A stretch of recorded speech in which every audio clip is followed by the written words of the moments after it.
இவங்க cricket follow பண்ண மாட்டாங்க. நம்ம கபடி பிளேயர். அவங்க கிரிக்கெட்டுக்கு எதிரி. ஏங்க இப்படி பண்ணி மாட்டி விடுறீங்க? ஏதோ திட்ட போறாங்க.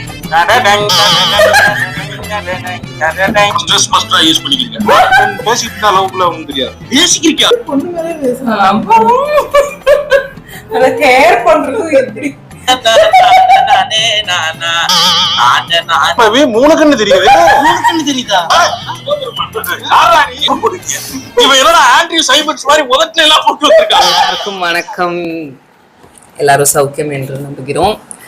எல்லாரும் நல்லா இருக்கீங்களா? நம்ம லாஸ்ட் வீடியோ முடிச்சிட்டோம். நீங்க எதிர்பார்க்காத நம்ம டெய்லி எல்லா வாரம் டீசெண்டா ரொம்ப ரிலீஜியஸா வீடியோ போடுறோம். இதையே தொடர்ந்து போகும் நினைக்கிறேன். பார்க்கலாம். ஸோ